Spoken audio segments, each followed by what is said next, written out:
If you've ever thought of quilting your own projects but just don't know where to start, I have the perfect first steps for you.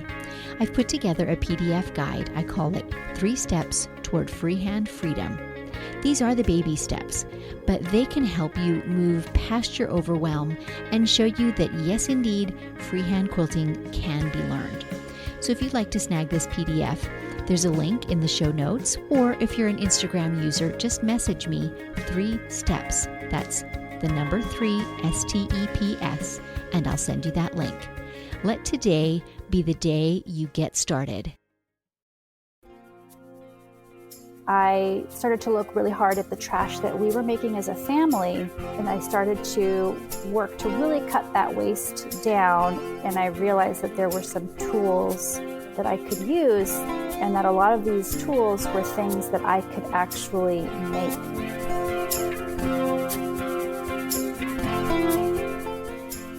Welcome to Measure Twice, Cut Once, the podcast where we hear quilters and other crafters' stories and draw encouragement and even life lessons from them. Today's guest is Liz McDade. I'm your host, Susan Smith. I'm coming to you from my quilting studio, Stitched by Susan. This is where my long arm Lucy and I spend our days doing freehand, edge-to-edge quilting. Now, if you're not a quilter and those terms mean nothing to you, it's basically doodling on the surface of a quilt with a 50-pound writing pencil, needle and thread attached at very high speed. If you are a machine quilter, I invite you to tune in to the live and unscripted events that I host on my YouTube channel, also called Stitched by Susan. These are on the first and third Friday of every month. They're streamed live, and so they're interactive, meaning you can ask questions and get answers about a project while I'm actually working on it. They are not a formal lesson. They're more a quilting reality show, I guess. I invite you into my studio and look over my shoulder as I complete a whole project with all the challenges and or decisions and occasionally oopses that occur in real time. So it just helps you to get a really good look at the reality of machine quilting. And whether you quilt on a long arm or a domestic, I think you'll find them helpful, but they are of me quilting on my long arm. So just recently, for example, I did a kind of special of a 2-day series where I was quilting a vintage double wedding ring top. And because it was, vintage, it had significant challenges. So a lot of unevenness and bubbles and excess fabric throughout. It had a scalloped edge, which double wedding rings often have. So I just walked through that whole process, how to base those curved edges, how to base the whole quilt and keep it flat, how to deal with that excess fabric, thread choices, quilting design choices, all those things. So once again, first and third Friday of every month, I have some type of live and unscripted episode on my YouTube channel, Stitched by Susan. Hope to see you there, and introduce yourself if you're attending live. Today's Pins and Needles is brought to you by The Will and Dave Show. Hi, I'm the Will half of The Will and Dave Show, a short little podcast that myself and the eponymous Dave like to record talking about the things that really matter to us, whether that's social, political, or pop culture. Usually we don't see eye to eye, but more often than not, we can find some common ground in there somewhere. And now, back to Pins and Needles, with a quick tip for all you sharp quilters out there. My guest today has a very unique niche in that she is trying to really drastically reduce the waste in her household. So in that spirit, I have a tip for your sewing room. I keep a trash can in my studio that's dedicated just for this purpose. I line this trash can with a pillowcase, and I have a giant, almost a garter, that I wrap around the top to hold that pillowcase, open and taut around the edge of the trash can. And it is dedicated only for textiles. So thread clippings, even tiny little fabric dog ears, batting strips. Because I am a long armor, I do have a certain amount of batting trimmings, and they can really add up in size and bulk. So they all go into that pillowcase. And then when it's about 3/4 full, I take it off the trash can, sew a straight seam across the top edge of it, sewing it closed, and then I donate it to a pet shelter. So all those little bits, which would otherwise go straight to the landfill, have been given a whole nother life as a comfy pet bed.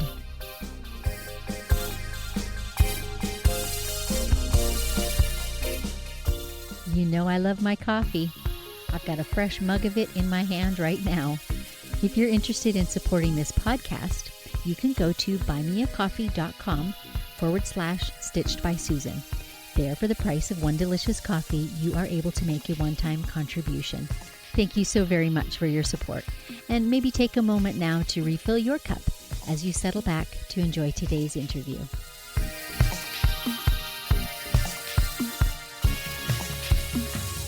Liz McDade is passionate about pursuing a zero-waste lifestyle and no-trace products.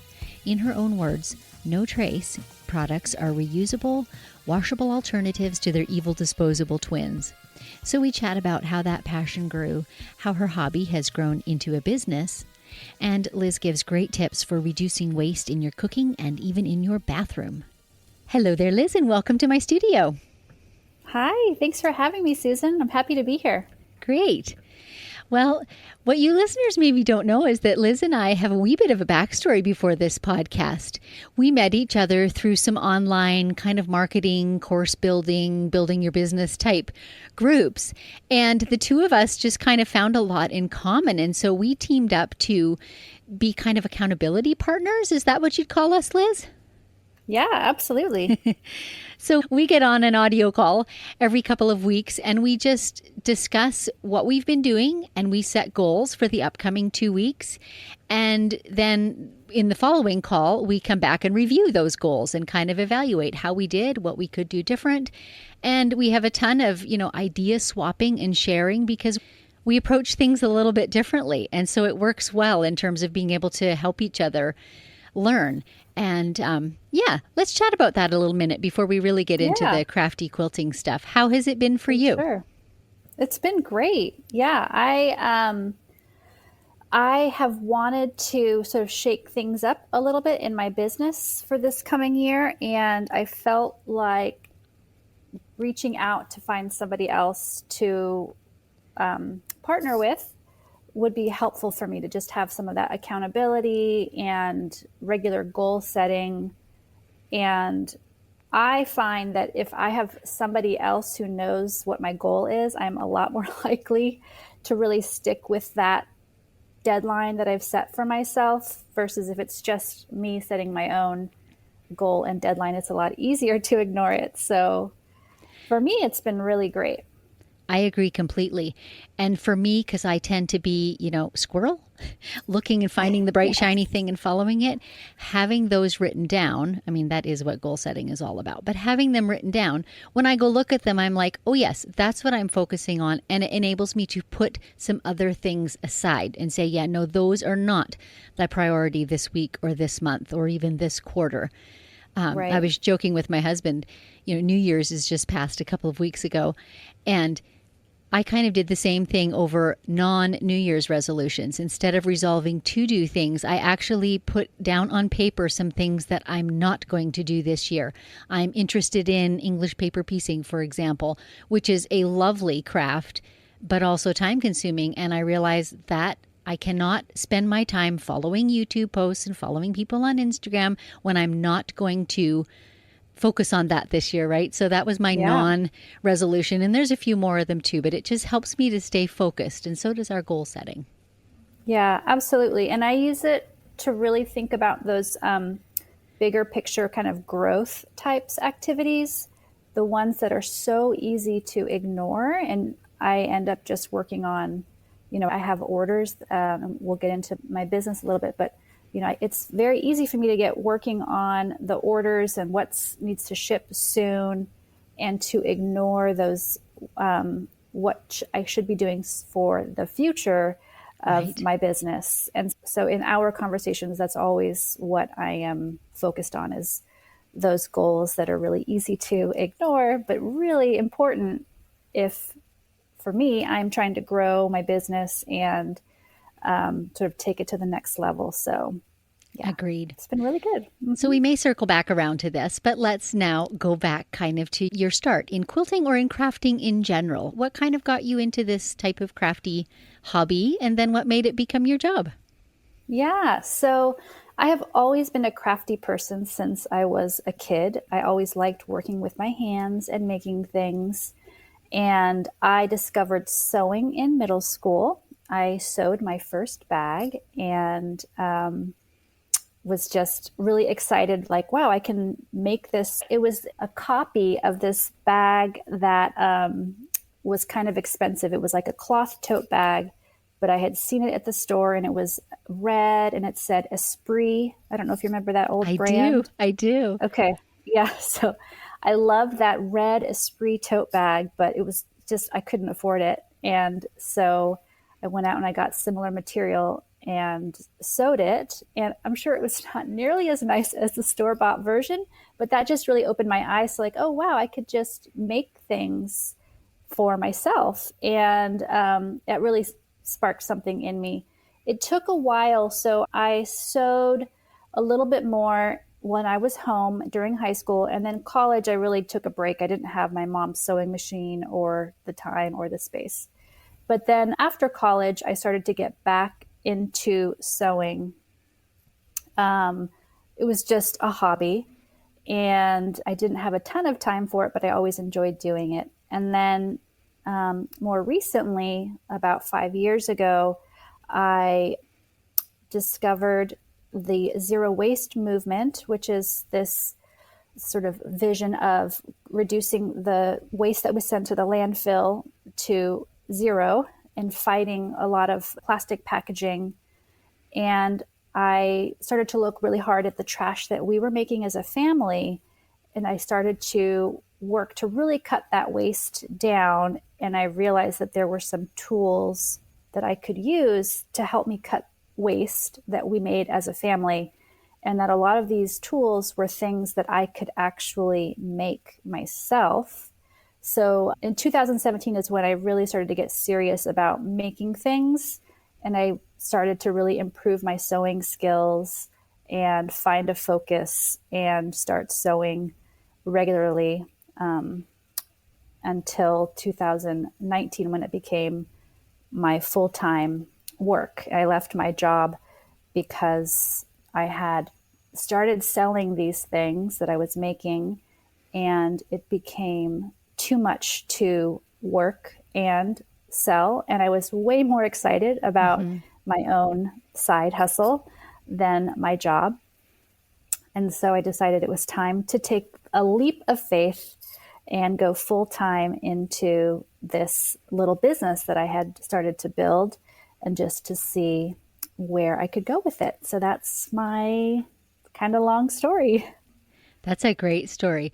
I just love that you found your own niche and expression. And it's one that I'm sorry to say I have not encountered very often, this idea of zero waste. Or, I mean, in my case, over the weeks as we've talked, I've just been conscious of at least reducing the waste that I produce.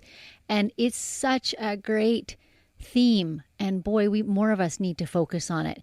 Give us some maybe tips of things you do in your home that most of us habitually use and throw away. You've talked about plastic packaging, but I'm thinking particularly of wraps for your refrigerator. Maybe talk about that one, or if you have another thought of something that you've replaced with a reusable item.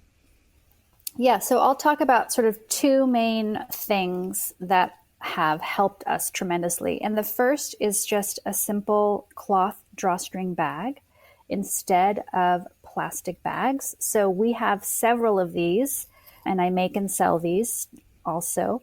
And we take them to the grocery store. We put all of our fruits and vegetables into one of these bags instead of a plastic bag.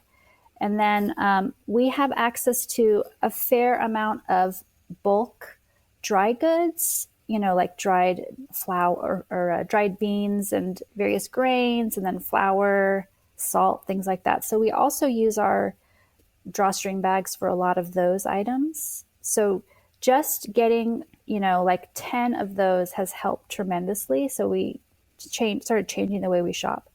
And then the other tool that we use a lot of is the wax wrap. It's a kitchen wrap, like a saran wrap, but it's reusable, washable, and fully compostable once it's totally worn out. So you could add it to your home compost pile, or you could even cut it up and add it to a little bonfire or a fireplace. once, you can't really use it anymore. So that is great for wrapping up like half an onion or covering a bowl of leftover salad. The kids will also use those my daughters will use wax wraps to wrap up different parts of their lunch, like a sandwich or half of an apple. So that has been the other tool that's really helped us cut a lot of food packaging waste. So, right. Yeah. I mean, as you're talking, I'm doing a wee bit of mental math. Suppose in the produce aisle, you buy 10 different things in a week in the little, thin plasticky bags that are in the produce department. Every week times 52 weeks in the year is 520 bags per household that you could replace by having, as you say, 10 cloth bags. And, every absolutely. sewer out there, which many of our listeners are, probably has fabric and cord or whatever you would need on hand to make those bags. So if you have the capability, by all means, make them. And if you don't, Liz has them for you. But you also have patterns and tutorials, right, for these things if someone doesn't know where to start? Yeah, absolutely. So I offer both the finished product, but then I also offer a lot of tutorials. So I have 2 different drawstring bag videos up on YouTube. Do I have 2 or is it 1? Maybe I just have 1. But I have a tutorial up on my YouTube channel for how to make your own drawstring bag. We also use these cloth bags for bread. And I know for some families, if you don't eat a lot of bread, you probably would want it in a wax wrap or something that's more airtight. But we eat a lot of bread. And so I have a video that's called How to Make Your Own Bread Bag. But it's a drawstring cloth bag. And I also have an online workshop for how to make your own wax wraps. And I also sell kits so that you could get a kit and then make them yourself at home with your own fabric. Or I sell if you want fabric from me, I also sell the kit with the fabric. So yeah, lots of options. So I'm thinking of my stash and I'm thinking, making cloth sacks would be a great way to use up some of the fabrics that I don't necessarily love and, would rather get rid of. And then I thought, but do I want to carry that ugly fabric grocery shopping every week? So then I thought, maybe I could make my cloth sacks with my favorite fabrics that I've sort of hoarded and not cut up. And this way I get to enjoy them every time I go grocery shopping or wrap a leftover to tuck in the refrigerator. So there you go, people. You use your best fabrics. Pull out your favorites. Yeah, for your kitchen. Absolutely.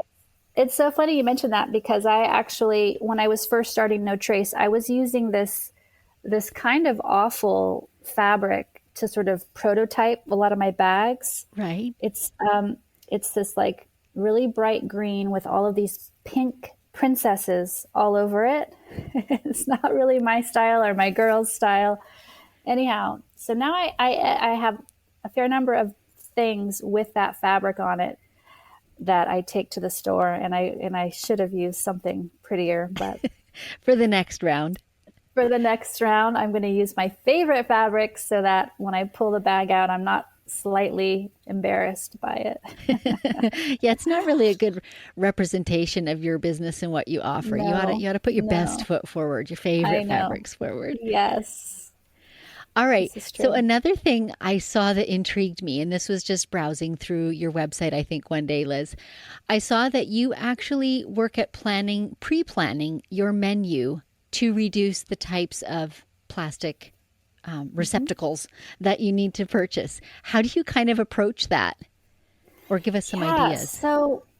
So when I started this journey of really cutting our waste, I started thinking about the kinds of meals that we could eat, that we could get from, the loose produce that you have in the store, and the bulk bins. So I actually started creating a list of different meals that we liked that were the ingredients I could usually get unpackaged. So I actually have a list of about probably 25 different dinners that we can pull together from things that we can get in bulk here. I live in Santa Cruz, California, so things that we can get in the stores here.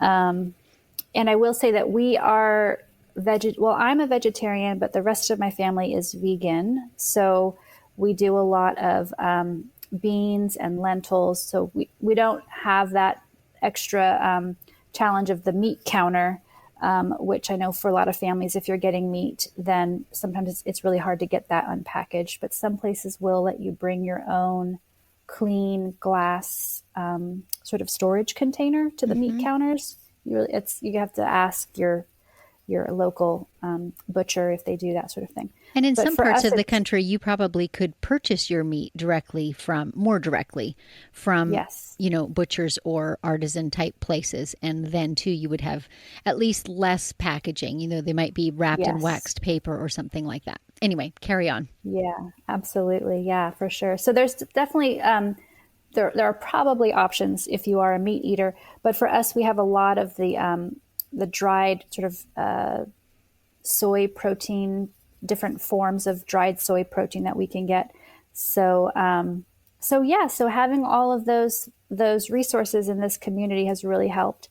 And now when I'm putting together my list, I think about, okay, what are some dinners that we'll probably want this week, and what are the ingredients that I need, and then just finish up my list. And yeah, it's been really helpful. We do still get some packaged foods, so we're definitely not perfect, but we are pretty low waste. The pandemic's been a little bit harder, but now more things are opening up and kind of going back to the way they were. So in terms of availability, right? Yeah, because there was a time period where we couldn't get anything in bulk, right? But now that's changed. And so, so we get most of our stuff from the bulk bins. But like I said, I still buy like tofu, which comes in plastic, and a few other vegan treats for my kids who want some like easy kind of grab and go snacks. I do get a few things for them because, I got to pick my battles. So you do. And the fact still remains that if each person, seriously, even if we each reduced by 10%, but my goodness, if we each reduced by 50 or 60 or 75% the amount of plastic waste, that is substantial. What a goal you've set for us. Yeah, well, and I really encourage people to just start with what's within reach. Don't start with eliminating everything that you're used to purchasing. Just start with what you can do. Maybe, if you next time you go get potatoes, you pick the loose potatoes and you put them in your own cloth bag, small steps like that. And then over time, you can start to expand the things that you're willing to do, the things that are easy for you to do. They start to get easier, and these kinds of things start to snowball so that eventually it's really easy to get almost everything unpackaged. So, yeah. Yes. And you're absolutely right. Just being aware. And when you go, as your example was great, to choose potatoes, just being aware there's another option. Yeah. And, oh, hey, I could choose that one. And it's really no more difficult. It's just another choice. Just have to be aware of it. Great. Thanks for that. Yeah. All right. So back a little bit to our business, because this is your business now, is producing. And you've mentioned quite a few things, producing the products, the patterns, the tutorials. So what are some of the places we can find these things, find you? Yeah, so my website is notraceshop.com, and on there I have products for sale, but I also have some tutorials, and I have a blog which includes some of my low waste dinner ideas. Great. So if you want to see, what we eat in an average week, I do have a fair number of those blog posts up. And then I have a YouTube channel. I think if you just search No Trace Shop on YouTube, it will come up, but I'm not positive about that. But that's where you can learn how to sew. And I also talk about wax wraps and low waste or zero waste living. There's a tour of my bathroom on there if you want to see like what we do in the bathroom to really cut waste. And I'm on Instagram at No Trace Shop. And I'm on Pinterest at No Trace. Oh, fun. So whatever. Well, you've made it nice and channel easy by you're on. using the same Yeah. name all across. And I'll, of course, Yeah. include the links too. Great. You recently posted a short, I believe it was, to YouTube, and it was taking an umbrella and converting it into a bicycle seat cover. You are crazy creative. Oh, that's very kind of you. Yeah, that's my latest short. And there's also a full video of that process.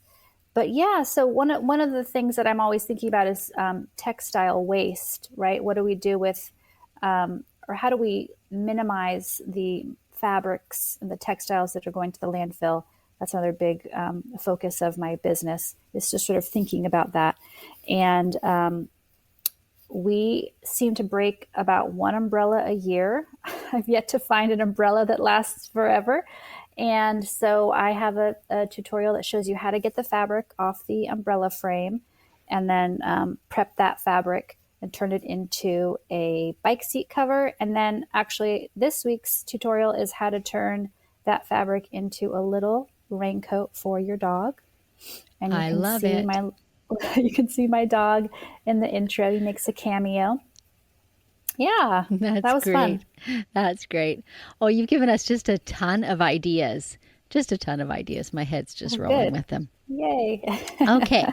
So before we go, though, do you have some little gem of wisdom that you'd like to share with our listeners? Can be from your crafting life or your home life, whatever you would like to share. Yeah, actually, I thought about this because I knew you were going to be asking me this question.